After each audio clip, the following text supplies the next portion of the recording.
শহর কলকাতায় আবার অগ্নিকাণ্ড। একটি বাড়িতে আগুন লাগে। ব্যাংকশাল আদালতের পাশের একটি বাড়িতে আগুন। ঘটনাস্থলে ইতিমধ্যে দমকলে 5টি ইঞ্জিন পৌঁছে গিয়েছে। দেখতেই পাচ্ছেন, সেই ছবি আপনাদের সামনে তুলে ধরছি।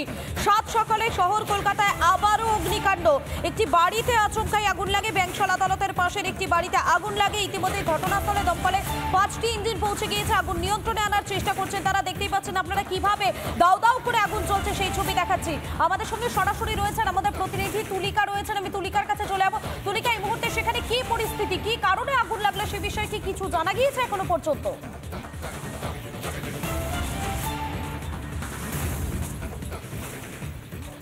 দেখো, ভোর 4:40 নাগাদ ব্যাংকশাল কোর্টের পাশের একটি বিল্ডিং এ আগুন লাগে। আমি সেই ছবিটা একটুখানি শম্ভুনাথকে বলবো দেখানোর জন্য। তুমি দেখতে পাচ্ছ এই মুহূর্তে একেবারে যে একটি আদি বাড়ি রয়েছে, পুরনো বাড়ি রয়েছে, সেই বাড়ির ছাদে মূলত এই আগুন অগ্নিকাণ্ডের মতন ঘটনা ঘটে এবং ঘটনাস্থলে ইতিমধ্যেই দমকলের 5টি ইঞ্জিন ঘটনাস্থলে এসে উপস্থিত হয়েছে। এবং যদিও বা এই অগ্নিকাণ্ডের ঘটনায় কোনো হতাহতের খবর না মিললেও এই মুহূর্তে কার্যত যুদ্ধকালীন তৎপরতায় দমকলের যারা কর্মীরা রয়েছেন তারা কিন্তু আগুন নেভানোর কাজ করছেন। এবং আমি শম্ভুনাথকে সেই ছবিটা দেখানোর কথা বলবো, যেখানে তুমি দেখতে পাচ্ছ যে এখনো পর্যন্ত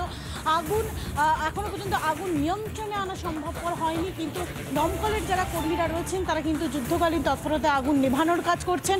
এবং ইতিমধ্যে তুমি দেখতে পাচ্ছ যে গ্রিল রয়েছে, সেই গ্রিল, আমি শম্ভুনাথকে সেই ছবিটাও দেখানোর কথা বলবো। ইতিমধ্যেই একটি বাড়ির ছাদের যে গ্রিল রয়েছে সেই গ্রিল কিন্তু বন্ধ ছিল এবং গ্যাস কাটারে যে মেশিন রয়েছে সেই মেশিনের সাহায্যে সেই গ্রিল ভেঙে ভেতরে প্রবেশ করার চেষ্টা করছেন। এবং আমি এই মুহূর্তে যে জায়গায় রয়েছে সেটা কিন্তু হচ্ছে একেবারে যে বিল্ডিংয়ে আগুন লেগেছে ঠিক তার পাশের বিল্ডিং। এখান থেকেই জল দিয়ে যেরকম একদিকে আগুনকে নিয়ন্ত্রণে আনার চেষ্টা করছেন দমকলের কর্মীরা, তার পাশাপাশি যে গ্রিল রয়েছে, কারণ ভেতরে প্রবেশ করা এখনো পর্যন্ত সম্ভবপর হয়নি। আর সে কারণেই দ্বিতীয় তলার অর্থাৎ সেকেন্ড ফ্লোরের যে গ্রিল রয়েছে সেই গ্রিল ভেঙে, সেই গ্যাস কাটার দিয়ে সেই গ্রিল ভেঙে ভিতরে প্রবেশ করে আগুনকে নিয়ন্ত্রণ, অর্থাৎ একাধারে যেরকম এই বিল্ডিং, যে বিল্ডিংয়ে আমি রয়েছি মধুকল্পিতা, এই বিল্ডিং থেকে যেরকম একাধারে জল দিয়ে আগুন নেভানোর কাজ করছেন দমকলের কর্মীরা, তার পাশাপাশি যাতে ভিতরে প্রবেশ করা সম্ভবপর হয়, তার কারণ প্রায় 1 ঘন্টা হয়ে গিয়েছে আগুন নেভানোর যে কাজ, সেই আগুন নেভানোর কাজ যেহেতু এখনো পর্যন্ত আগুন নিয়ন্ত্রণে কার্যত আসেনি, সেখানে কিন্তু এই বিল্ডিংয়ের ভেতরে প্রবেশ করতে পারছিলেন না দমকলের কর্মীরা। সে কারণে এই গ্রিল ভেঙে ভেতরে প্রবেশ করার চেষ্টা করছেন এবং সেখান থেকেও কিন্তু আগুন নেভানোর কাজ ইতিমধ্যে শুরু করা হবে। এবং এই ঘটনায় এই সূত্র মারফত আমরা জানতে পারছি যে এই যে ছাদ তুমি দেখতে পাচ্ছ, এই বিল্ডিংয়ে মূলত 6টি পরিবার থাকতো, তাদেরকে এই মুহূর্তে সরিয়ে নিয়ে আসা হয়েছে। তবে কী কারণে আগুন লেগেছে সেটা কিন্তু এখনো পর্যন্ত অনুমান করা যাচ্ছে না দমকলের পক্ষ থেকে। তবে এই মুহূর্তে যারা সেখানে আটকে পড়েছিল তাদেরকে বের করে আনা সম্ভবপর হয়েছে। এ ঘটনায় অর্থাৎ এই অগ্নিকাণ্ডের ঘটনায় কোনো হতাহতের খবর না মিললেও যুদ্ধকালীন তৎপরতায় কিন্তু এই মুহূর্তে অগ্নিকাণ্ডের যে আগুন, সেই আগুন নেভানোর কাজ ইতিমধ্যে শুরু করে দিয়েছেন দমকলের কর্মীরা। এবং তুমি দেখতে পাচ্ছ যে জানলা থেকে যে আমরা আগুন দেখাচ্ছিলাম, যে কার্যত ভিতরের যে অংশ অর্থাৎ আসবাবপত্র থেকে শুরু করে সমস্ত কিছুই কার্যত ভস্মীভূত হয়ে গিয়েছে, সেই জায়গায় দাঁড়িয়ে কিন্তু আগুন নিয়ন্ত্রণে আনার, আগুন নিয়ন্ত্রণ করার যে কাজ, সেই কাজ কিন্তু ইতিমধ্যে যুদ্ধকালীন তৎপরতায় দমকলের যারা কর্মীরা রয়েছেন তারা কিন্তু ইতিমধ্যেই করছেন। মধুকল্পিতা, একেবারেই সেই ছবি আমরা দেখাচ্ছি এই মুহূর্তে তুলিকা। 3টে উইন্ডোর মাধ্যমে দেখাচ্ছে। একদিকে দেখুন কিভাবে গ্রিল কেটে ভেতরে ঢোকার চেষ্টা করছেন যারা দমকলের কর্মীরা রয়েছেন তারা, অপরদিকে কিভাবে দাউ দাউ করে আগুন চলছে সেই ছবিটা দেখাচ্ছে। অপরদিকে ইতিমধ্যেই দমকলের আধিকারিক যারা রয়েছেন তারা আগুন নেভানোর চেষ্টা করছেন, সেই ছবি দেখাচ্ছে। আমি আবারও তুলিকার কাছে চলে যাবো। তুলিকা, এই মুহূর্তে দমকলের মোট কতগুলো ইঞ্জিন কাজ করছে সেখানে?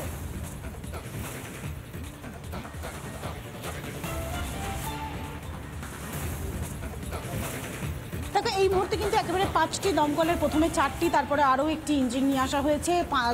মোট 5টি ইঞ্জিন নিয়ে এই মুহূর্তে যে কাজ, সেই কাজ ইতিমধ্যে করা হচ্ছে। এবং তুমি দেখতে পাচ্ছ যে এই অগ্নিকাণ্ডের ঘটনার ফলে কিভাবে যে কার্যত যে ছাদের অংশ, অর্থাৎ এটি একটি আদি বাড়ি এবং এই আদি বাড়ির একেবারে ছাদের যে অংশ রয়েছে তুমি দেখতে পাচ্ছ, এই ছাদেতেই মূলত আগুন প্রথমে লাগে এবং ঘটনাস্থলে ইতিমধ্যে অর্থাৎ 4:40 নাগাদ যখন এই অগ্নিকাণ্ডের ঘটনা ঘটে, তার তারপরেই কিন্তু দমকলের প্রথমে 4টি ইঞ্জিন এবং পরবর্তীকালে আরও একটি ইঞ্জিন এসে উপস্থিত হয়। মোট 5টি ইঞ্জিনের সহযোগিতা ইতিমধ্যেই আগুন নেভানোর কাজ যেরকম একদিকে করছেন। এবং যেহেতু এই যে বাড়িটি তুমি দেখতে পাচ্ছ, এই বাড়ির ভিতরে প্রবেশ করা সম্ভবপর হয়নি, আর সে কারণে তুমি দেখতে পাচ্ছ যে কার্যত গ্রিল কেটে, যে গ্যাস কাটার দিয়ে গ্রিল কেটে ইতিমধ্যেই আগুন নেভানোর কাজ করছেন যারা দমকলের কর্মীরা রয়েছে।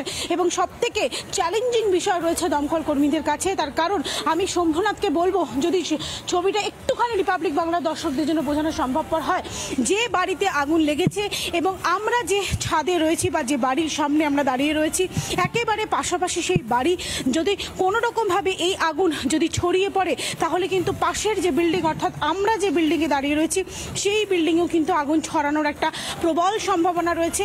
আর সে কারণেই দমকলের যারা কর্মীরা রয়েছেন তারা কিন্তু যুদ্ধকালীন তৎপরতায় এই আগুনকে অ্যারেস্ট করা, অর্থাৎ আগুনকে যে নিয়ন্ত্রণ করা, সেই নিয়ন্ত্রণ করার কাজ ইতিমধ্যেই শুরু করে দিয়েছে। এবং প্রথমেই যে কাজ তারা করেছে রিপাবলিক বাংলা দর্শকদের বোঝানোর জন্য আমি বলছি যে একেবারে পাশের যে বিল্ডিং রয়েছে সেই বিল্ডিং থেকে প্রথমে ছাদের যে অংশ, যেখানে প্রথম আগুন লাগার ঘটনা ঘটে, সেখানে আগুন নিয়ন্ত্রণে আনার চেষ্টা করেন। এবং সেই আগুন নিয়ন্ত্রণ আনার পাশাপাশি যেহেতু একেবারে এই বিল্ডিংয়ের ভেতরে প্রবেশ করতে পারছিলেন না দমকলের কর্মীরা, সে কারণে কিন্তু প্রথমে ছাদের আগুনকে নিয়ন্ত্রণ করার চেষ্টা করেন, তার কারণ কোনো রকমভাবে যাতে এই আগুন অন্যত্র জায়গায় বিল্ডিংয়ে যাতে ছড়িয়ে না পড়ে, সেটাই ছিল প্রথম চ্যালেঞ্জের বিষয় দমকল কর্মীদের কাছে। এবং পরবর্তীকালে তারা যে সেকেন্ড ফ্লোর রয়েছে, এটি একটি একেবারে পুরনো একটি বাড়ি, তুমি দেখতেই পাচ্ছ সেই বাড়িটা মধুকল্পিতা, এবং পুরনো বাড়ির ভিতরে তারা প্রবেশ করেন। কিন্তু যে সেকেন্ড ফ্লোর রয়েছে সেই সেকেন্ড ফ্লোরের যে গেট রয়েছে সেই গেট কার্যত বন্ধ করা ছিল, এবং যুদ্ধকালীন তৎপরতায় এই বাড়ির ভিতরে প্রবেশ করা অত্যন্ত জরুরি হয়ে পড়েছিল দমকল কর্মীদের কাছে। আর সে কারণে তারা গ্যাস কাটার দিয়ে, তুমি দেখতেই পাচ্ছ আমার ভিডিও জার্নালিস্ট শম্ভুনাথ পাল সেই ছবিটা দেখিয়েছে, যে একেবারে গ্যাস কাটার দিয়ে সেই গ্রিল কেটে তারপরে তারা ভিতরে প্রবেশ করছেন। এবং সেখান থেকেও কিন্তু জল দিয়ে আগুন নেভানোর যে কাজ, সেই নেভানোর কাজ ইতিমধ্যে তারা সম্পন্ন করছে। তবে সবথেকে উল্লেখযোগ্য যে এই যে আদি বাড়ির যে পুরনো একটি বাড়ি, সেই বাড়ির ছাদে আগুন লেগেছে, কিন্তু এখনো পর্যন্ত সেই ভেতরে প্রবেশ করা, একেবারে ভেতরে প্রবেশ করা কিন্তু সম্ভবপর হয়নি। এবং সেই ছবিটা তুমি দেখতে পাচ্ছ, একাধারে যে ছাদ রয়েছে, পাশের যে বিল্ডিং রয়েছে, সেই বিল্ডিং দিয়ে প্রথমে যে অংশ রয়েছে, অর্থাৎ বাড়ির যে সামনের যে অংশ রয়েছে, সেই সামনের অংশ নেভানোর কাজ ইতিমধ্যে করছেন। তার কারণ যতক্ষণ না সামনের অংশের যে আগুন নিয়ন্ত্রণে আনবে ততক্ষণ কিন্তু তারা ভিতরে প্রবেশ করতে পারবে না। এবং যারা দমকলের কর্মীরা রয়েছেন তারা কিন্তু ইতিমধ্যে আগুন নেভানোর কাজ করছেন। এবং এবং এবং এবং আমরা দেখতে পাচ্ছি ইতিমধ্যেই যে আগুন নেভানোর কাজ ইতিমধ্যেই করছেন। এবং আমি আরেকজনের সাথে একটু কথা বলার চেষ্টা করব, যে একেবারে আমি তাও আরেকবার রিপাবলিক বাংলা দর্শকদের জন্য একবার আমি সেই ছবিটা দেখানোর চেষ্টা করব। এবং এই মুহূর্তে সূত্র মারফত আমরা যেটা জানতে পারছি, এই যে বাড়ি, এই বাড়িতে মূলত 6টি পরিবার থাকতো, এবং সেই 6টি পরিবার এই বাড়িতে থাকতো। কিন্তু যে সময় এই অগ্নিকাণ্ডের মতন ঘটনা ঘটে, তারপরই তাদেরকে একেবারে নিরাপত্তা বেষ্টনী তৈরি করে তাদেরকে সেখান থেকে বের করে আনা হয়। এই সকাল সকাল ভোরবেলায় যে অগ্নিকাণ্ডের ঘটনা, সেই আগুনের ঘটনায় কিন্তু কোনো রকম কোনো হতাহতের খবর না মিললেও কিন্তু যাতে কোনো রকমভাবে এই যে আগুন, সেই আগুন যাতে অন্যত্র ছড়িয়ে না পড়ে, সেই প্রচেষ্টাই কিন্তু এই মুহূর্তে দমকলের পক্ষ থেকে করা হচ্ছে।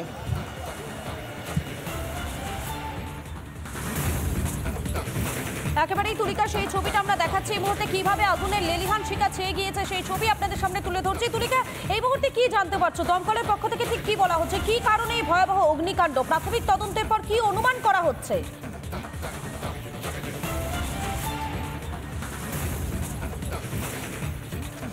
এই মুহূর্তে কিন্তু দমকলের পক্ষ থেকে প্রথম যে চ্যালেঞ্জিং এর বিষয় মধুকল্পিতা, সেটা হচ্ছে তারা কিন্তু আগুন নেভানোর, যে আগুন নিয়ন্ত্রণ করার প্রচেষ্টা করছেন, তার একমাত্র কারণ হচ্ছে যাতে কোনো রকমভাবে পাশাপাশি যে লেগে রয়েছে বাড়ি, আমি একটুখানি শম্ভুনাথকে বোঝানোর চেষ্টা করব ছবির মাধ্যমে। তুমি দেখতে পাচ্ছ পাশাপাশি যে বাড়ি লেগে আছে, যে কোনো মুহূর্তে কিন্তু এই বাড়িতে, অর্থাৎ আমরা যে ছাদে রয়েছি সেই বাড়িতেও কিন্তু আগুন লেগে যাওয়ার একটা প্রবল সম্ভাবনা রয়েছে।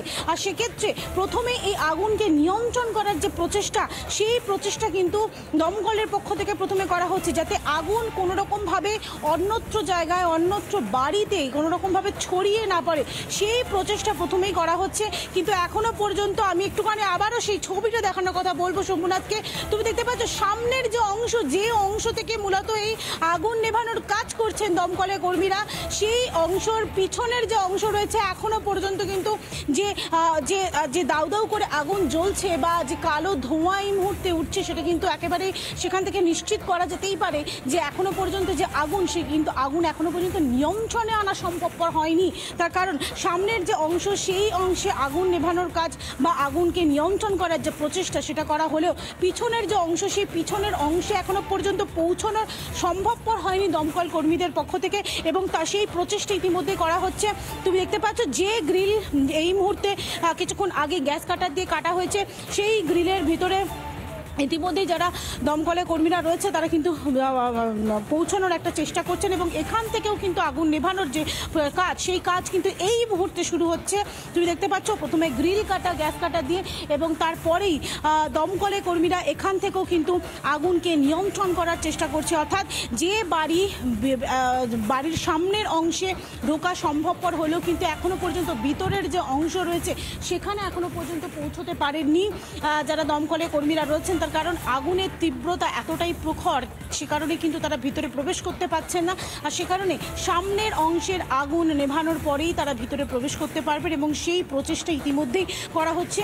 আমি আরও যারা এখানকার বাসিন্দারা রয়েছেন তাদের সঙ্গে একটু কথা বলার চেষ্টা করব। তার কারণ যেভাবে ভোরবেলা ঠিক 4:40 নাগাদ এই অগ্নিকাণ্ডের ঘটনা ঘটে, তারপর যেভাবে যুদ্ধকালীন তৎপরতায় এই আগুন নেভানোর কাজ তারা করছেন দমকলের কর্মীরা।